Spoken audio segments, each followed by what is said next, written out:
You're watching The Experience, Comic Culture and Sales, streaming live daily to Facebook, YouTube, Twitch, and Twitter.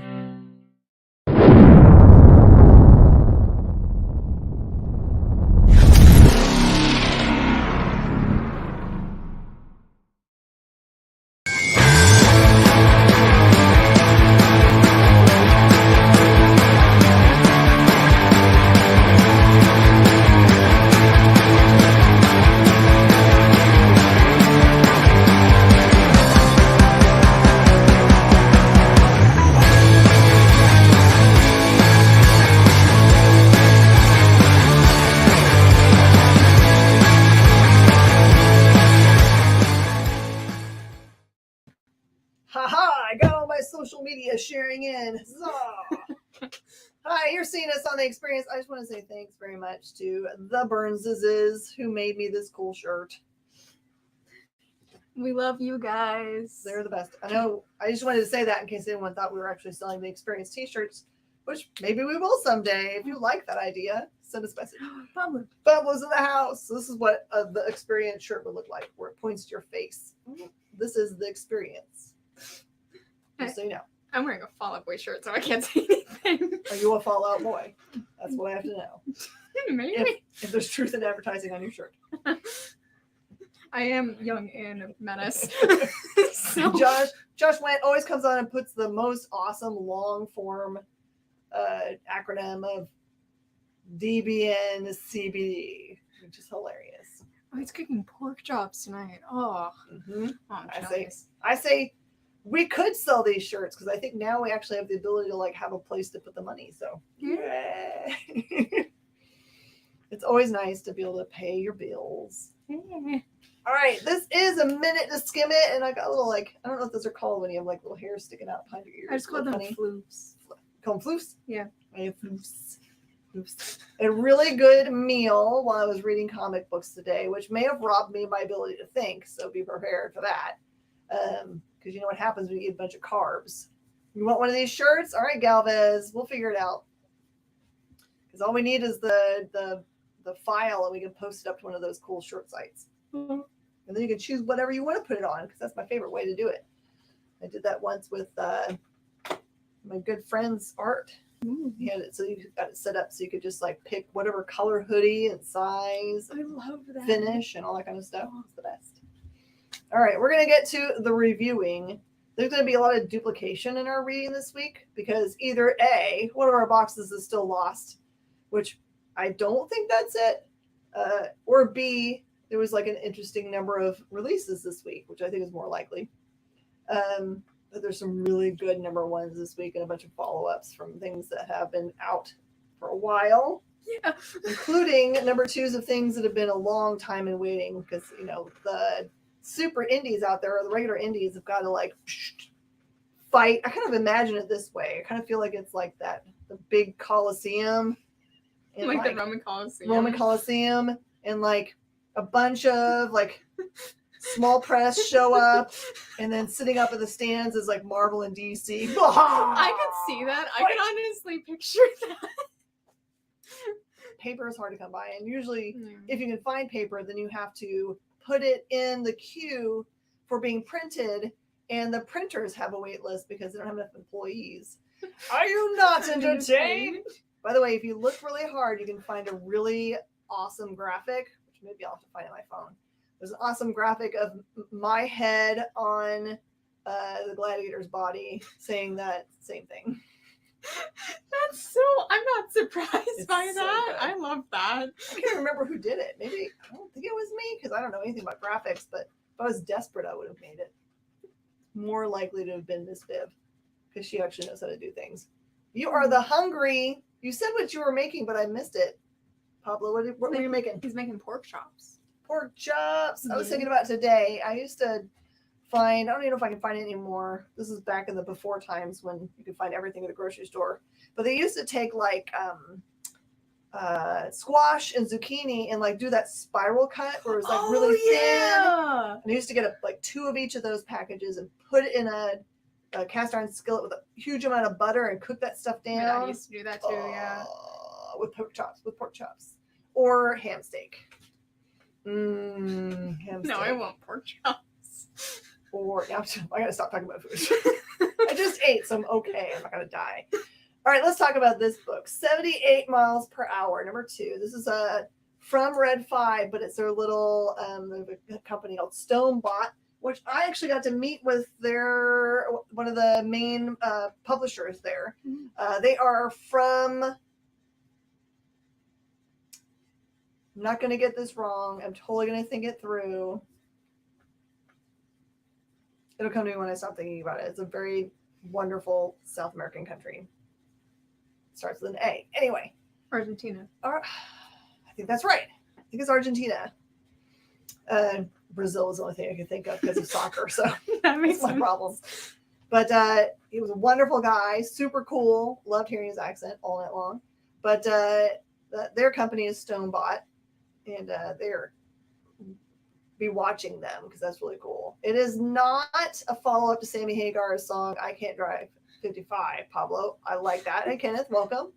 But it is 78 miles per hour is a really cool, like if you like post-apocalyptic sciencey things with a lot of violence and a little bit of like, you know, you have to suspend your disbelief, or maybe a lot in this one. But the idea is that there was a cataclysm that happened, and like I think the Earth gets pushed closer to the sun. Oh. So the Earth all of a sudden becomes like if you are in the sunlight, you will die. But you just basically incinerate. Yeah. But there are a lot of people during that time who are, you know, in vehicles. So they figure out if they can just stay ahead of the sun, which in reality you can't do. So they, you know, because just for how fast the Earth spins. But what they described it as is that that something happened that slowed the spin of the Earth. Oh. Just enough that they could actually stay ahead of the sun. Never mind that there's oceans and all kinds of the crap in the way. That's what I'm saying. Just completely suspend your disbelief. They say that they don't need gas because they put solar panels on their cars, which smart. throw away that disbelief because you don't have any sun if you're trying to stay on the dark side of the Earth. Anyway, they just stay in the twilight, I guess. Just enough to get power for their vehicles. So they have this giant groups of vehicles that are all, think about them as their own society. They basically connect themselves all as one giant vehicle and drive across the world. That's cool. Staying ahead of the sun. And so it's mostly about the society and community and you know craziness that happens because of that. In the issue number 1, we saw that there was stuff that has started to happen, like boulders showing up in the middle of the road, which doesn't make any sense because who would put them there? Yeah. Because everyone is on one of these giant groups of vehicles. Yeah. Like Waterworld with cars. Absolutely. Yeah. Absolutely. And so I would say this is a perfect thing for fans of movies like Waterworld. And also, I'm trying to think, there was something else that I thought would be a good match with it. I was going to say Mad Max. No, like Right. Eclipse. Oh, So you guys yeah. remember Eclipse, the Zach Kaplan book where there was a giant solar flare and you can't be outside, and so humanity's kind of made a more like we just live underground and just have one group of people to go above ground and fix things for us. They have cold suits, but it's a murder mystery, that one. I love that. Motor World, Barco Fantastico.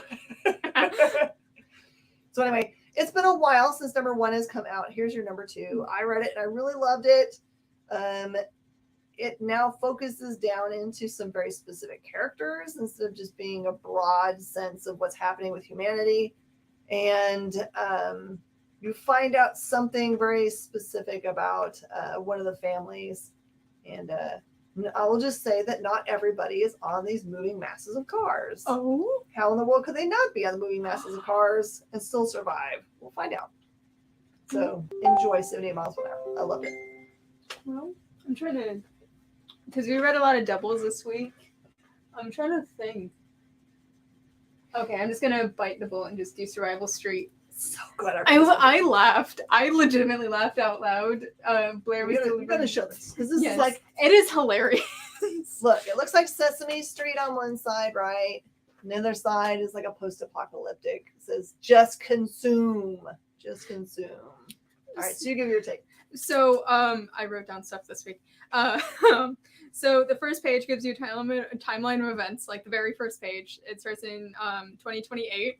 And it's fairly accurate to what could happen in the next 5 years or the next like 6 years. Not far off. Yeah.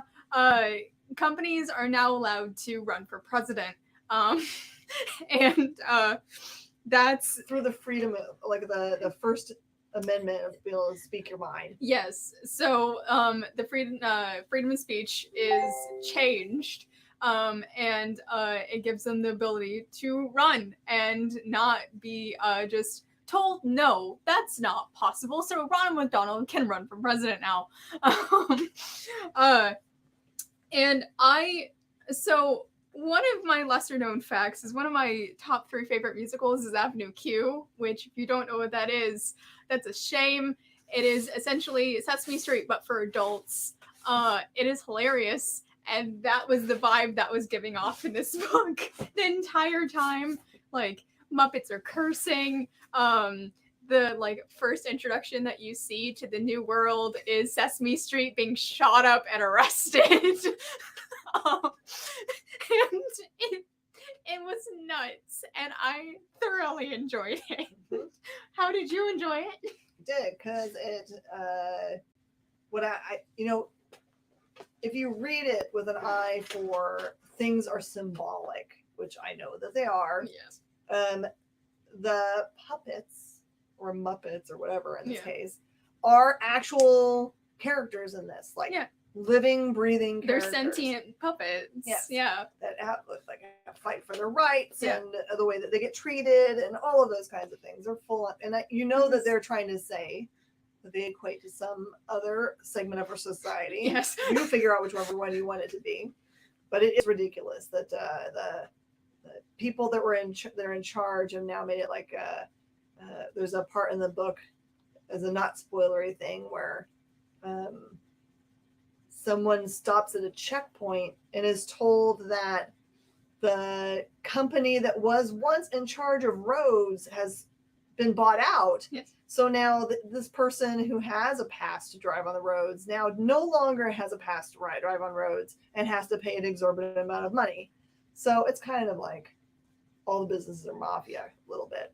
And each state, from what I have figured with just Florida alone, is sponsored by different companies. Mm-hmm. I can't tell you what the company Florida is sponsored by because that's not family friendly, but it's sponsored by someone. And I thoroughly enjoyed that fact. I thought it was really funny. So it is a dark horse book. Yeah. In this case, it's leaning toward the more adult end. The Muppets, for example, use foul language. Yes. And there is some sexual imagery, not between Muppets, but just in general. Yeah. So it's not for sharing with. Do not buy and share with your kids. Oh, definitely not. No, it is. Oh no. Yeah. Turkey Monster is your spirit animal. Yes. There's one character in this that gives Trekkie Monster energy. I'm not gonna lie. So yeah, pick it up if you liked Avenue Q. I recommend it. Avenue Q, Robot Chicken. Yeah, that style of humor, it is perfect. I recommend it to anybody with that sense of humor. And smart, like Seth MacFarlane writing, that kind of thing. So oh yeah, good stuff. Kyle has auditioned for Avenue Q more than once. I believe it. I could see it. Yeah, I believe it. They don't know what they're missing. Oh no. All right, and continuing with amazing books that you just have to have because this one is IDW one shot. They've been doing these Godzilla rivals, so they're a bigger, thicker book. They're just meant to be one shots. This one features Battra, and it does have the art style that you see on the front there is definitely the art style throughout. And this one focuses in on, I believe it's a family. Let me make sure. There's another one that's kind of makes it feel like it's related this week, so I don't want to tell you the wrong things.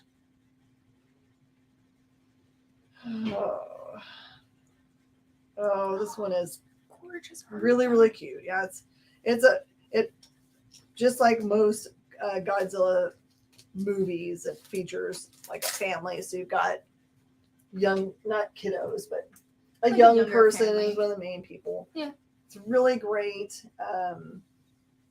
It's just really everything you expect out of Godzilla stuff. Great kaiju imagery. I'd say you must have it for your collection. And Weird is in the house. All right. Now, okay, then I'm going to do Rick and Morty. Rick and Morty, huh? So I can't say much because it'll spoil like the entire story. So it starts off as a typical space battle. If you've seen Rick and Morty and you've seen the Vindicator episode, I can't say anything if you haven't seen that episode. Because that spoils like an entire plot premise that's going to be continuing in season 6, apparently. But space battle starts. Somebody crash lands on Earth, and one of the Vindicators is like, "This is your problem now," and now there's just a whole like side thing that Rick is doing that everybody in like the Smith household is now involved in. And like I said, I can't say much because it'll spoil like the entire like premise of the book. Like just if you like Rick and Morty and you like anything of like the Vindicator storyline that happened in that season, pick it up because it's really good. Mm-hmm. So that's all I can say on it. Honestly, I can't say much. Rick and Morty's been doing recently, mostly single shots. I think they have one ongoing storyline. I don't think it's the hat storyline anymore. I think it's some other storyline that I can't remember. But there's not a lot, so you can get into Rick and Morty and not feel overwhelmed. Yeah. Josh says that he thinks that Godzilla's biggest rival is narrow city streets. Give some wide lanes for plus-size looters. If you watch any of those older movies, to me, the problem was always like, I don't know what they were thinking of, but they would do like a whole half an hour of him getting into the water and then a whole half hour of him getting out of the water with some subpar music behind it. Yeah. And I was just like, oh my word. I'll always have a soft spot for the Michael Broderick one, though. I have all the time. That looks like Academy Award winning stuff in deference to this other thing. The rest of the movie is awesome. It's just like they're like, well, you know what? We need to chew up some scenery. They spend the first half hour of that movie just talking about Godzilla, not showing him on screen. Just talking about them the entire time. Baywatch. Yeah, I mean literally at that point. Okay. What next? Oh, you just did. Yeah. I'm gonna do Elves. Elves is a cool Ablaze book. The cover art is exactly the art that is on the inside. Ooh. This is truly a slice of life story. Aww. In which, I don't know, it has lots of different versions of her on the front here. I don't feel like that's really what you get in the book. It's more like just her going through everyday, like think college or high school life and kind of like getting, being awkward around new friends, trying to figure out where to sit at, the cafeteria and those kinds of things. And awkward, boy kisses you. Were you into boy kissing you? I don't know. And not in like a mashy way, just like, I don't know if I sent the wrong signals. So it's adorbs. I really like it a lot. When she brought it in, she said that she was surprised that I didn't read it. And I was like, I was close to, but I already had so many books. Yeah. I feel like you like relationship books. Oh, no, I love them. They're adorable.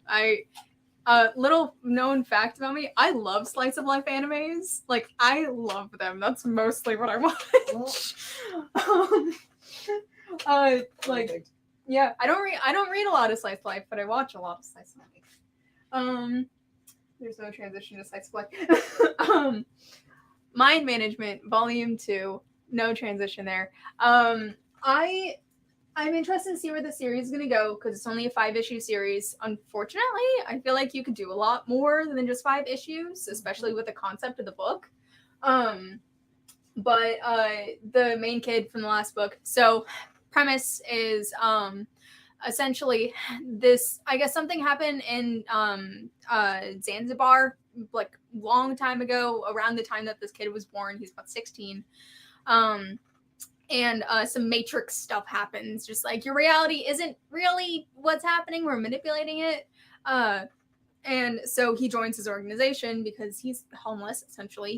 His parents are dead. He has nothing to really live for or stay at home for.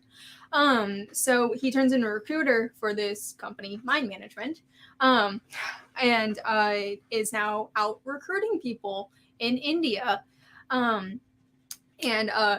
He recruits 2 people in this book, and it starts showing a bit more of reality isn't really how it seems anymore. And I'm interested to see where it's going to go in the next issue. Just this one, I feel like it was just a very like collecting humans kind of thing, which I love exposition, but only for like a small little bit, not an entire book. You like a million word bubbles? No, I love him so much. I love it. I love when plot is just stuck. It's fantastic. But I've loved the art in this issue and this last issue. It's gorgeous. Setting up like the background thing in Zanzibar, perfect. I'm very excited to see what happened there to cause everything like this to happen. So, yeah, that's all I can say on that. So, and for anybody that doesn't know, this is a follow-up series to the original Mind Management. And clearly, you don't have to read that to love this one. I didn't even know that there was an original series until the writers of this mentioned something at the end of the book. Because they always mention that it's an homage to, or it's a, I guess, reboot to the original Mind Management. And I didn't know that was a series before I even saw that blurb in the first issue. I was like, oh? And obviously, yeah, you don't need to know that series even existed to enjoy this. So, yeah. As is the power of Metcant. Pablo is this fake player one. I like that. It can only handle exposition for 1 panel, no more. Yeah. It's like an entire like 2 pages worth of exposition. I'm like, I get it. Trust me. I love it. I love exposition. But let's just move on with the story. So, what's next for you? Oh, how to decide. Let's just go straight to Good Boy. Ooh, I'm behind on this season. So this one's volume 2, number 3. For some reason, I feel like they said that there were going to be 3 issue series that are going to make up the entirety of this, but maybe I'm wrong. I thought maybe that there was a different length for the middle one. Maybe it's a 4-issue one because this one feels kind of unresolved. So Good Boy is by Garrett Gunn and Dr. Christy Blanche. Art by Kit Wallace, and really awesome letters by Dave Lentz. Everything in this book is amazing. So all you really needed to know, I can't believe that anyone that watches this show isn't already pulling Good Boy, but the whole series originally started out as kind of like a love story to the idea behind John Wick, but switching the roles of the dog and the human. In this case, the human dies, who is an assassin, and the dog, there's a bunch of anthropomorphic creatures in this universe. The dog is actually Flint Sparks, who's the one that survives and goes on the rampage. And the storyline pretty quickly removes itself from the main storyline of the way John Wick is. It's just a pitch to get people into the book. And right now, what you need to know about where they are is that recently they have traveled to what's called the farm, which is where I believe they send previous assassins, in this case, I think primarily the dog versions of them, to go and retire, but then it gets attacked. Like they want to wipe them out. Because that's the way, you don't ever really retire assassins, right? You know they're going to come after you. But they need them to do other things. Flint and his crew. So imagine that there's another group of anthropomorphic dogs that their background is all military, and Abraham is the leader of that group. That's Abraham there. I was just saying, so mad. You didn't know Good Boy? Well, don't worry. I have every single issue available. So if anyone needs them, just send me direct messages and I'll pull them all for you. I think I've got everything. And if I don't, I definitely have the graphics for them. So. And fun fact, I turned in my resume the day that he did his tour date here. So. Well, that's right. You were Yeah, Garrett. I came in shortly after he left, like 20 minutes after he left, because I had just gotten off of work at my last job. Oh, man. Okay. So Good Boy 3 is great. You can tell me I'm wrong, but I believe this middle series is 4. So I think it's a 3-4-3. And then they'll be done with this universe unless they decide to expand on it or one of the characters there. Are they insanely expensive like most series number 1s are? No, I really. don't think so. I think we have it for $5.25 on the floor, so it's not bad. Yeah, and I've got a billion variants somewhere. Yeah. Dave Lentz's letters are some of the best letters in the game. Now he's going to win some awards, absolutely. You don't really think about letters in a comic book as being very important because they kind of disappear, right? And that's their job. If they disappear, then the letterer is doing an amazing job. Unless the letters are another character in the series, which in Good Boy they really are. Yeah. They take on their own life, and they're important because of the changes in them. But in general, when you're reading Batman or X-Men, most of that stuff just disappears, right? Yeah. And it's perfect because if there are too many of them wrong or whatever, then you notice them. The next Todd Klein, I don't know. I'm not familiar with Todd Klein's work. Tell me about more of that. Tell me the things. Right, your turn. Okay. I'm gonna knock out Vineyard because I love. Okay, so a little bit of background. Also, the cover art is gorgeous on this. So a basis with this is that it follows Dionysus. Dionysus is like the main god in this. You don't know who Dionysus is. He's the god of wine and pleasure. He's the party god, essentially. He is. I mean, he used to hold the mess ragers back in the day. So this family gets a vineyard from Dionysus. It's not really like a spoiler. It's just there. And it's not even really explained how they get it. And so we're in this vineyard. There's Dionysus blessed them with, or blessed, it's loosely used in this. And the only one who is able to escape the madhouse that is this is their daughter that is in minimal contact other than the mom. She hasn't talked to anybody else in the family, which is mom, dad, brother, and her. And it is bonkers, and I loved it from the very beginning. It tells you what this story is about from the very first page, and I'm like, okay, I guess I love this.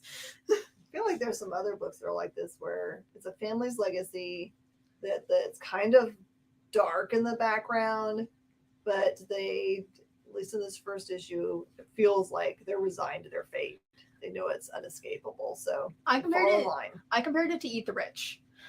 That's how it felt like. It was very similar, just like, this family's not telling you a lot of what's happening, but there's something really dark happening in the background with this family that nobody in the public knows what's happening. I love Eat the Rich, and I need to find more issues.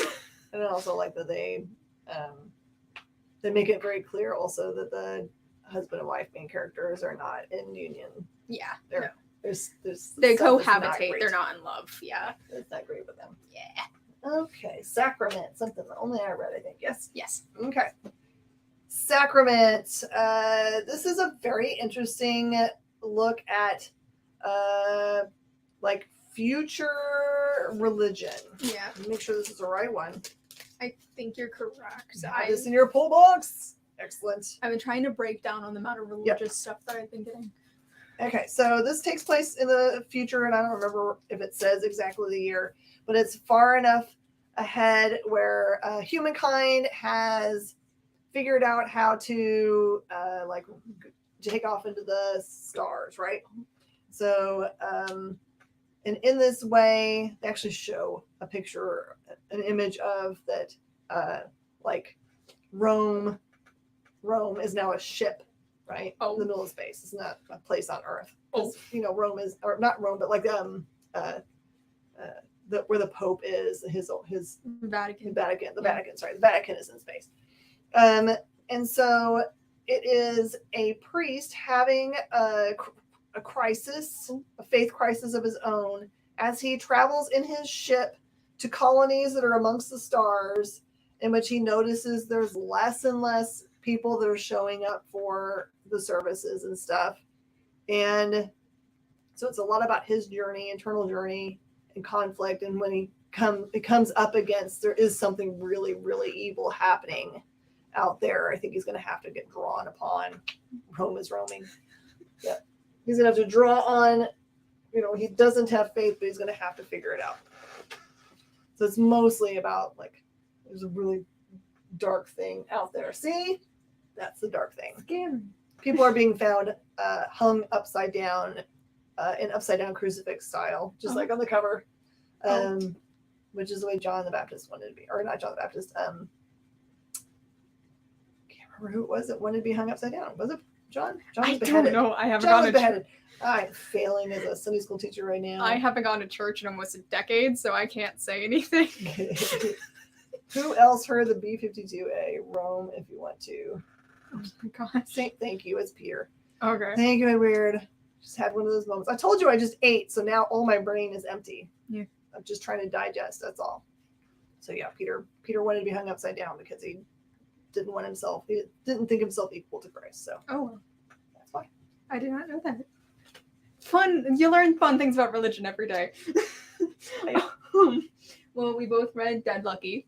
Mm-hmm. And I wasn't, so I'm interested to hear your take on it, because I wasn't huge on it. Maybe it's because of how much dystopia I've been like reading lately. There's a lot this week. Yeah, there's been a lot of dystopia coming out the last few weeks, which I love dystopia. Don't get me wrong, but it's been a lot, like, to a point where I'm kind of tired of it at this point. Like, I can only do so much dystopia, and this is one of those. It's not really a, like, post-apocalypse kind of dystopia. It's I don't know how to explain it, but like the police become more mechs, and the actual police don't really exist anymore, and there's like gangs taking over San Francisco, and the main character is a veteran who's just now coming back from therapy, which I love how they touch on that, because a lot of people don't talk about how veterans go to the VA for therapy and have issues going there anyways, because nobody takes them seriously. And I'm interested to see the PTSD plot point behind it, but otherwise, I don't know. I wasn't a huge fan of it. I didn't even write a review on it either in my notes app, because I was like, I don't know, there isn't really much to like pull out that was interesting to me. What about you? So the thing that's interesting is that it also has that same kind of trope as that looks like big business or business in general is kind of taken over policing. Yeah. So like there are robots that are from specific corporation. And I swore I would be able to remember the corporation. It was Morrow. That's right. So it was part of Tomorrow. So Morrow, and they're policing the streets fine, but if you were in a community that doesn't want them around, you can actually kick them out. Yeah. But then there was another group of hooligans called the Salvation Gang for some reason. Twirl's evil mustache. Salvation Gang, who actually will step in and create troubles, which in the book, it makes it sound like maybe the Salvation Gang is just some kind of pretend thing that Morrow hangs over people to keep them, you know, because it feels like it's a forced gang to like keep like the balance of evil and good, and keep people scared and keep them out of trouble. And I've seen that in a lot of stuff, and I'm like, I've seen this once, I've seen this twice, I am now seeing this a million times coming up. I enjoy seeing like a population being scared into control. That is a great thing that I love seeing as a trope, but it's a bit overdone now. I don't know, that's just my take. Salvation did not work for The Walking Dead either. No. I don't know. It's just, I don't know. It's good though. So, yeah. Generally. I tend to like these books a little bit more. Yeah. There's a lot of like if you liked Frank Gogol's was the one that he did that had kind of like the Power Rangers looking people. And Unborn. Thank you. I don't know why my brain was pulling up Uncanny. That's wrong. Unborn. So yeah, Unborn. That one it has the same kind of suit that one of the characters ends up in. Yeah. But it's cool. Like the end of the book is kind of a really cool reveal about that. Yeah. So it's cool. I mean, like the concept is cool. Yeah. I don't know. Was Dead Lucky you or is Dead Lucky me? Nah, both of us. We both reviewed it. Okay, so I'm gonna do Batman. Like, I haven't typically been a reader of DC. You guys know this about me, but I found myself falling into a pattern of reading Batman. Tom King got me in, and then Tinian rounded me up and said stay, and now Zdarsky's got me firmly implanted. I don't know how I'm gonna escape this trajectory, but it's continuing to be awesome. This one finds Batman and all of his normal accoutrement of Robin, Oracle, and Bat woman or girl. I can't remember who's in this one. He's trying to go it on his own. It's clear he's just come back from the last issue being like critically injured. And Assassin Robin, who almost got killed in the last issue, he's got a hole in his neck about, you need to stay still, go to bed, whatever. And then Batman's trying to go out when he's already not in great shape. He's always perpetually broken, but yeah. And fairly immediately comes across something strong enough that within the first 3 panels, Batman's like, how do I get out of here without getting killed? I just need to leave. And that's not something you usually see from Batman. Usually Batman's like, I'm going to use my thought skills. I'm going to do everything in my power. I'm going to figure it out, and I'm going to call my friends and we're going to do this. Really and truly, honestly, it's so bad that he's just like, I got to get out of here. And that continues throughout the book. So I believe there's a new character for this one. Looks very serious. And there's some twisty stuff too. I don't know. It's like they've been continuing to have amazing writers for the Batman series. Zdarsky's amazing. And then on the other side, what was it, 2 weeks ago, last week, Rom V started his run on Detective Comics, which I've had people messaging me saying, please add it to my pull box because, oh my gosh. Yeah. So yeah, I think that's great because I think that DC has had a little bit of I don't know what's called floundering, but they've had a little bit of trouble keeping people reading. But I think past these big event books. Yeah. And I feel like them jumping between like different. So I have a thing with Batman. Everybody in this room has heard it. I have a thing. Against or for? Against. I dislike Bruce Wayne. The Bruce Waynes that are in the regular books. I've been reading Beyond the White Knight. That's the only one that I've been reading lately besides DC versus Vampires, but that's a whole side thing. I appreciate that they've been jumping between different Bruce Waynes because people like me who have beef with him can still enjoy certain DCs without having that weird gripe against him. He's had 30 years to cope. And I've been appreciating the amount of just random DC stuff that's been thrown out there because it's like people like me can start enjoying it. But I don't know anything about the active going on Batman series, so I can't say anything. So, yeah, I mean, you've heard my gripe with him. Oh, very much. But, yeah. Well, great transition into Batman, because we both read this, Sword of Azrael. So, from what I gathered, because I haven't read the Batman the Knight series, I've heard good things about it, but from what I have gathered, that it's in the same universe as this. And I loved it. I know nothing about the Batman the Knight series, anything about it. I just know the general art concept, the general premise, and I loved this, and I'm going to keep reading it. It's a short series. It's only going to have 6 issues, but I'm definitely going to keep up with this, and that says a lot. It doesn't even like focus in on like the main Batman series or anything. It's like dealing with a monk who found this like French girl who's not really a girl. It's a whole thing. and is keeper of this sword, this like ancient angelic sword. And it is an amazing storyline, and I was like, oh, I'm already done. This feels, I want to keep reading this. I loved it. What did you think about it? Well, okay, there's a couple things I love about it. One is that it continues on with, like, I read from Image Prophet. Yeah. That character who I'd never really read in the 90s when I read the relaunch that Image just did. I did not realize that character himself is a very serious, like, person of faith. Yeah.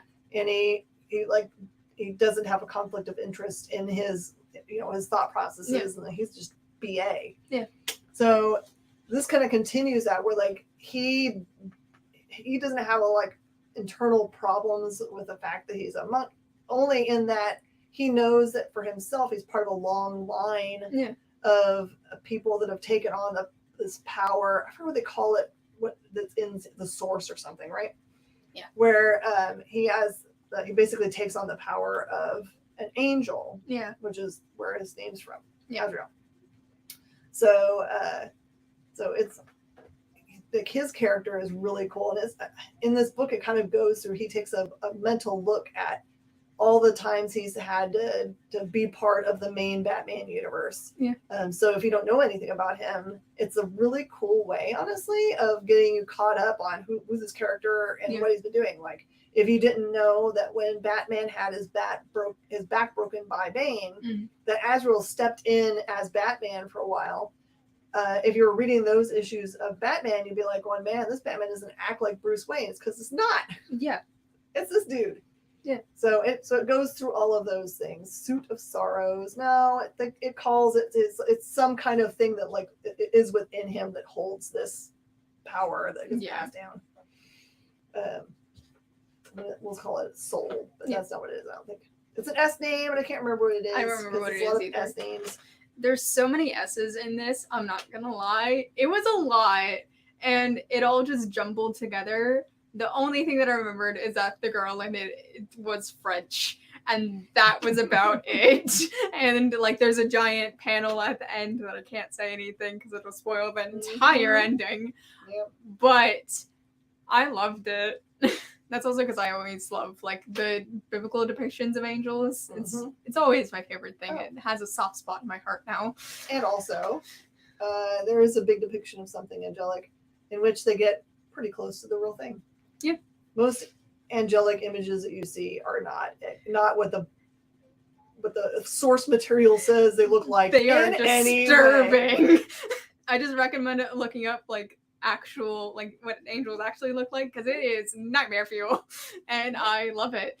It'll make you understand why people are like, throw self on face in fear, because they're terrifying. Yeah, no, they're horrific. Like, demons are much more pleasant to look at than angels. Scrub is beautiful. So all right, John Moore, Vineyard. We already went through the Vineyard. Yes. So we're just doing review right now. Yes. All right, you did Azrael. That means I get to do one. I didn't do Edge of the Spider-Verse. I'm gonna do that one. Okay, then we can finish with Golden Rage. Yes.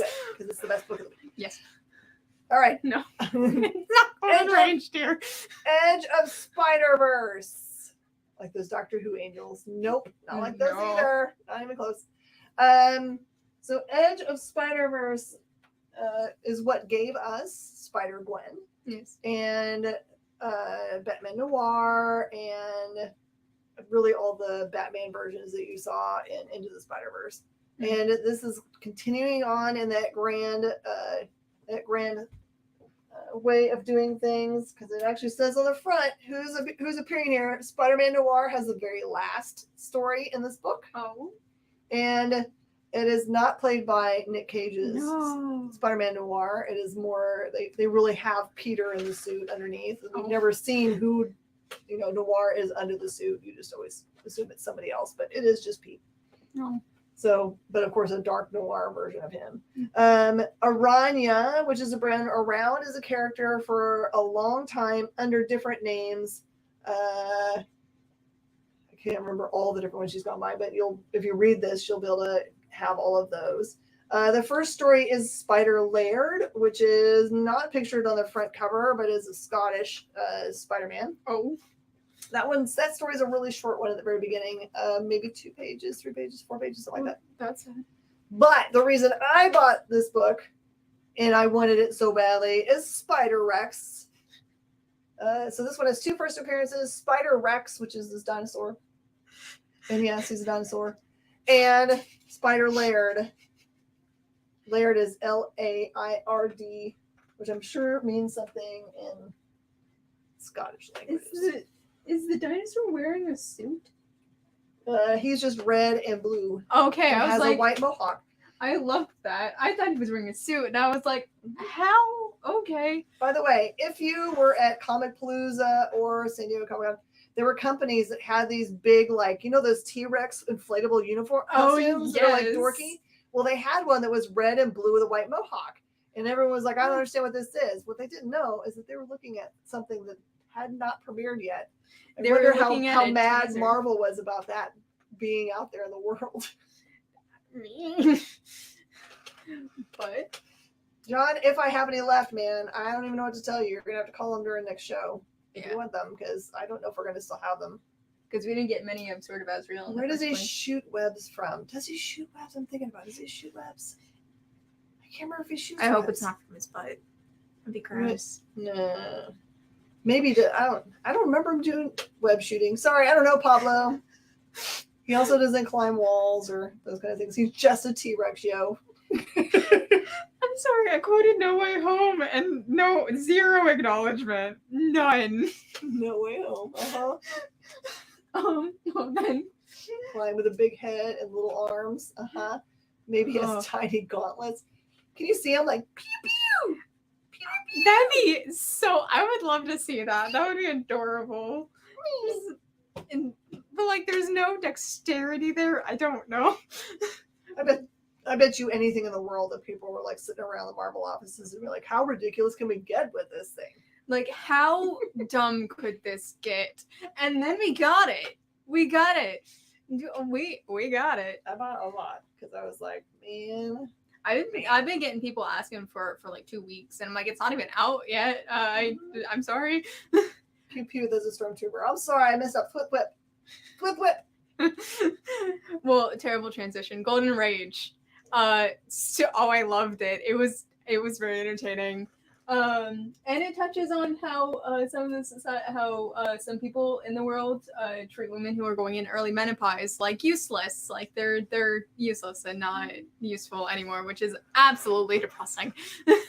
And it's like very timely because from a lot of my friends that are in the community, their thought process was after the overturning of Roe v. Wade that the next things were going to happen is that they're going to start taking other rights away from women. It was going to be all about reproductive stuff. So they were really worried that that this weird dystopian future that's in many, many books in which we all become breeders. Like what's that movie? Handmaid's Tale. Yeah. So in this case, it's such a perfect timing. I know that they had to have had this been in play way before any of this stuff came around. So. And like, it's because I want to get my tubes removed at some point. And who needs them? Who needs them? Nobody should let me have children. But a great parent. Ooh, my therapist would disagree. But I loved it. I love the concept. It's very interesting. It's Hunger Games, but if you put a bunch of old women or people who can no longer have kids on the island. And I'm interested to see where the series is gonna go, because I've heard like small like bits of it for probably the last 2 weeks, and I am so curious of how the series is gonna continue. Also, I will mention there is a single panel of nudity, so it's not a lot of nudity. But perfect. It's just like when you see on TMZ that some 50-year-old actress is posing nude because she's with no touch-ups, showing you the way it really looks. Yeah, that's the way this is. And they make a joke about it too, and I loved it. I thought it was hilarious. It's a good like balance of comedy, a little bit of action, a little bit of like drama thrown in there for fun. it's perfect, and it's probably like my pick of the week. Like I like Survival Street. It made me laugh. But Golden Rage touches on like a lot of concepts that people don't talk about and needs to be talked about more. And I love it. I love it so much. It was perfect. Unless I'm reading it wrong. I mean, there's a lot of names that can go either Yeah. way. I think it's an all-female creative team. It is. You are I correct. came this close to being able to interview Chrissy Mhm. yesterday, but she's in the UK and has really young kiddos, so she could not at 10:30 at night her time come and talk to me. So Yeah, which is fair. I get that, but I loved it. there's so many good things out this week. I'm having a little time left here. I was going to see if there's any graphic novels I wanted to talk about real fast. Because I have a feeling, oh no, this is just all restock stuff here. We have Penny. Pennyworth, yeah. Keep your eye open for Pennyworth finally in a graphic novel form. Those aren't new. I don't know what is. Civil War is not. You can just thumb through it and I'll tell you. Nope, restock. Epic, that's probably new. And I know for a fact this is restock. Restock. We got a bunch of cool restocks, so.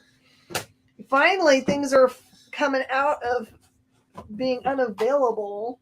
Ooh, Juju too. Yeah. I'll be missed out. Yeah.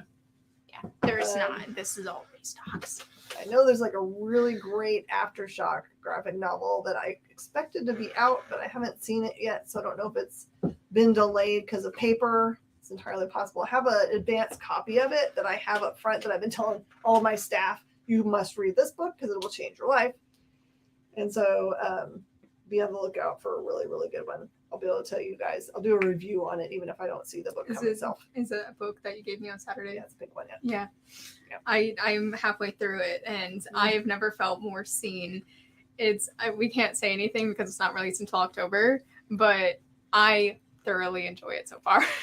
Yeah, I think it is going to be one of those that's going to win a lot of like the Eisners and all those other real prestigious awards. I think you're going to see a lot of. If it doesn't win any awards, I will riot. I think we're going to have it as a definitely buy a bunch of them and stick them prominently and say, hey, you know what? Just buy this. It'll absolutely be us. on my shelf. The moment that we get it in, it's going to be sitting on my shelf.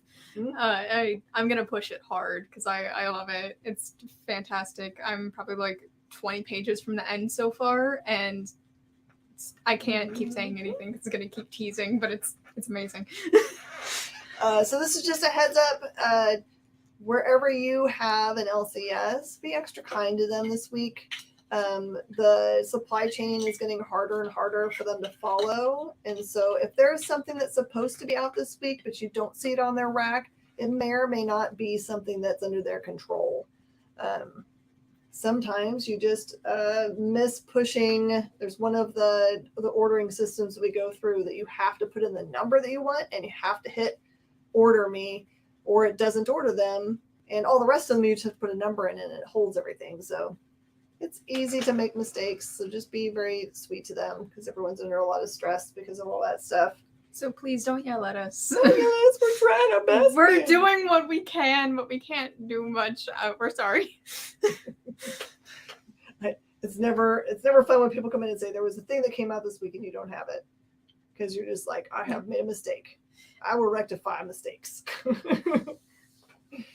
All right, everybody. Do find your local comic shop. They've got plenty of them around the country. You can use comicshoplocator.com to find them. You just need the zip code for where you're hailing right now. If you just moved, that's the best way to find them. Support them every week with $5 is all they need. I've started to hear about closures all around the country, and we don't want that to happen. We want to save all the comic book shops because I don't know if they can come back once we get to past a certain spot. Yeah. Because the publishing companies have to sell so many of the books to make it worthwhile making them. So if you love comics, go support an LCS this week. And keep people like me employed. That's right. We'll still sell old books no matter what happens. Yeah. Heck, there's a billion of them out there. Mm-hmm. Always new things to discover. Oh, even yeah. If they're not new this week. Oh, absolutely. All right, everybody. Thank you so much for joining us. Coming up next, more cool stuff on the experience. And we'll be bebopping over to CBSN and starting our live selling of the books that we just showed you. So Yeah. we'll see you guys next week. Bye, y'all. Bye.